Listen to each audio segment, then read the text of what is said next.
दोस्तों, अगर आप भी अपने सपने की ओर चलते हुए किसी तरह से गिर जाते हैं और लोग आपसे आगे निकल जाते हैं और आप सोचते हो कि अब मेरे से कुछ नहीं होगा, सब तो मेरे आगे निकल गया, अब मैं भला कैसे अपने मंजिल तक पहुंचूंगा। तो आज की इस वीडियो में एक लड़की का जीवन का छोटा सा किस्सा सुनाऊंगा, जिसे सुनने के बाद आप भी अपने सपने के लिए फिर से काम करना शुरू कर देंगे। वो और कोई नहीं, 2 time Olympic gold medallist Sifan Hassan है। इथियोपिया के एक छोटा सा गाँव में 1993 में सिफेन हसन का जन्म हुआ था। शुरू से ही सिफेन को दौड़ना बहुत अच्छा लगता था, मगर कुछ कारण की वजह से वो इथियोपिया छोड़ के नीदरलैंड में आ गया। मगर वो यहाँ पे आके भी अपने सपने को छोड़ा नहीं। सिफेन हर दिन अपने स्कूल के पीटी टीचर के पास ट्रेनिंग लेने जाते थे। अपने दौड़ की पैशन की वजह से वो खुद को कुछ ही दिनों में बहुत बेहतर कर लिया। वो स्कूल में हर दिन अपने से बड़ी उम्र की लड़कियों को भी हराता था। उसकी ये हुनर को देख के कुछ ही दिनों में यूरोप के नेशनल टीम में उसको जगह मिल गया। उसके बाद वो यहाँ पर लगातार 3 साल तक मेहनत किया।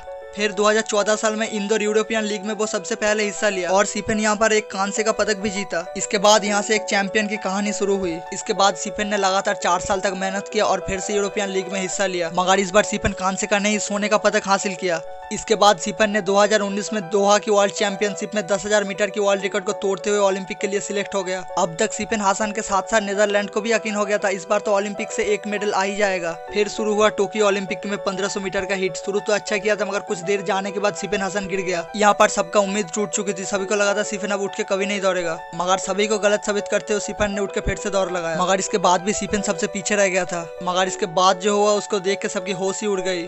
आखिरी की 100 मीटर में सिफेन जी जान लगा के दौड़ने लगा और इसके बाद एक एक करके सबको पीछे छोड़ते हुए हीट में वो फास्ट के फाइनल के लिए सिलेक्ट हो गई।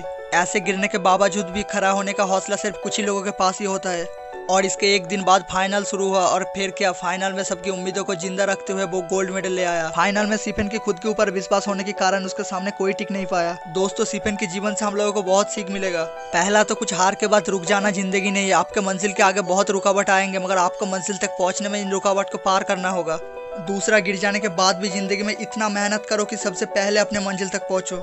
दोस्तों, सपने को सच करने का रास्ता अगर इतना ही आसान होता तो सभी अपने सपने को पूरा कर लेता। इसके लिए आपको कड़ी मेहनत करना पड़ता है, डिसिप्लिन में रहना पड़ता है और तभी जाके आपको जिंदगी में सफलता मिलता है। जिंदगी में हार चाहे कितना भी हो, मगर कभी रुकना नहीं, क्योंकि वो कहावत तो सुना ही होगा, रुकने का नहीं चलते जाने का नाम ही जिंदगी है। गिरने के बाद जो फिर से खड़ा होना जानते हैं सिर्फ वही लोग ही तो इतिहास रचते हैं, और बाकी लोग तो उसको पहले पागल बोलते हैं और उसके बाद उसका ही रचा हुआ इतिहास पढ़ते हैं। मेहनत करते रहो, मेरे को पूरा यकीन है आप एक दिन अपने मंजिल को हासिल कर ही लोगे। वीडियो अच्छा लगा तो वीडियो को लाइक करना और ऐसे ही मोटिवेशन के आगे के लिए चैनल को सब्सक्राइब करना।